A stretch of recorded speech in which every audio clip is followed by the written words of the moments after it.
When I picked up the phone to ask my son Mike when his wedding would be, my daughter-in-law Lauren looked me right in the eye and said with a chilling smile, "Oh, we already got married yesterday. We only invited special people." Those words hit me like a bucket of ice water. Special people.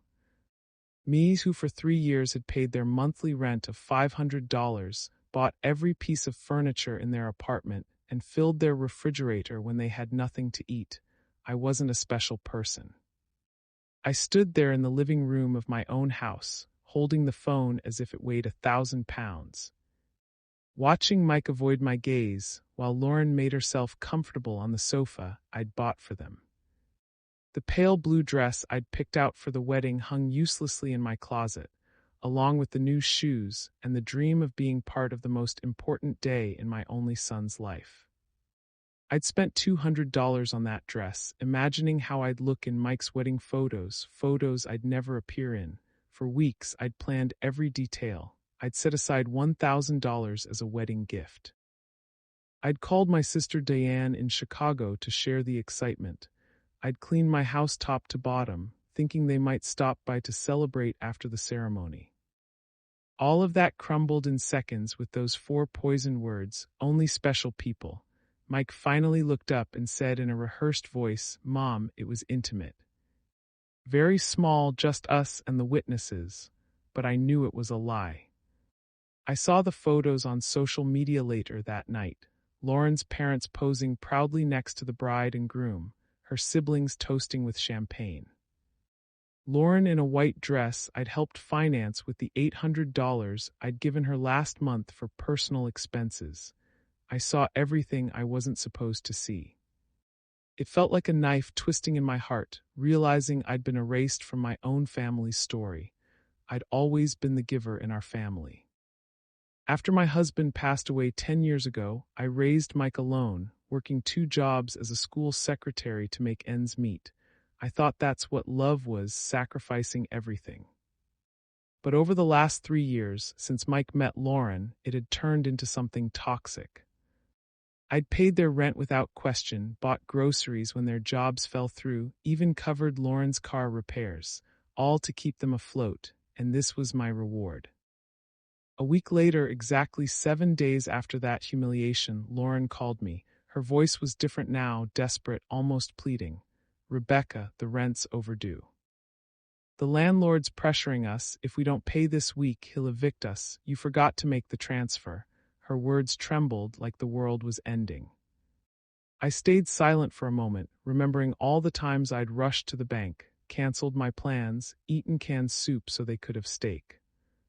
All the nights I'd worried about them while they partied without a thought for me. And now, after excluding me from their wedding, they called like nothing happened. "Lauren," I said, my voice calm in a way that surprised me, "didn't I warn you that I only help special people?" The silence on the line was deafening. I could hear her breathing hitch. For the first time in years, it wasn't me trembling, it was her. "Rebecca, I don't understand," she stammered. "We've always been special to you. You're like a second mom to me." Lies. All wrapped in that sweet tone she used only when she needed something. The same tone for the wedding dress money, the honeymoon fund, the rings I'd helped pay for, without knowing I'd never see them exchanged. I'd walked on eggshells for so long, weighing every word, every gift, hoping for a crumb of affection from my own son. I'd been the perfect mom, the obliging mother-in-law, the silent ATM who never complained when they treated me like I was invisible. But only special people woke something in me, a fire that had been smoldering for too long. That night, after hanging up, I sat on my bed and cried. But these weren't tears of sadness. They were tears of anger, of built-up frustration, of years of quiet humiliation. I cried for the times they made my love feel like a burden, my presence a hassle, my money the only thing worth keeping. I cried for the foolish woman I'd become, losing myself trying to be indispensable to people who saw me as disposable. I calculated it all in my head. How much had I given them in 3 years? Monthly rent, $500 times 36 months equaled $18,000. Groceries and supplies, about $200 a month, another $7,200. gifts for birthdays, Christmas, anniversaries, at least $3,000. Lauren's medical bills, $800. The car loan they never repaid, $2,500. Apartment repairs like the air conditioner, $600. Furniture, $1,200. Total, over $33,300. Money from my retirement savings, my late husband's life insurance, the nest egg I'd built penny by penny over decades of hard work, all wasted on two capable adults who couldn't even fake respect. The next morning, something shifted. I looked in the mirror, same tired eyes, same wrinkles from years of giving without receiving. But there was a new hardness, a determination I'd buried under compliance. I made coffee and for the first time in forever didn't check my phone for Mike's messages. I was my own priority. I pulled out my checkbook and bank statements, tallying every dime. It wasn't just numbers, it was proof of my foolishness. The phone rang, Mike, I let it go to voicemail, then Lauren, ignored. A text from Mike, Mom, please answer, we need to talk, deleted. I went for a walk in the park where I'd taken Mike as a kid, remembering the boy who called me the best mom ever. When had he become this man who saw me as a cash machine? When had I started buying love? At the bank, Mr. Klein, the manager I'd known for years, waved me in. Mr. Klein, I need to cancel all automatic transfers and protect my accounts. He looked surprised. These had been clockwork for 3 years. Are you sure, Mrs. Thompson? Everything okay? His concern was real, more than Mike's in months. I've finally opened my eyes, I said. While he processed it, my phone buzzed nonstop. I turned it off. When I got home, 3 cars were parked outside. Mike's, Lauren's, and a stranger's. Through the window, I saw them inside my house. They'd used the keys I'd given them in trust. My blood ran cold, but I took a deep breath. This was my new life starting. I opened the door to chaos, Mike with his head in his hands, Lauren pacing, and a man in a suit rifling through my papers. What's going on? I demanded. Lauren spun. Rebecca, thank God, we need to talk. This is Mr. Fisher, our lawyer.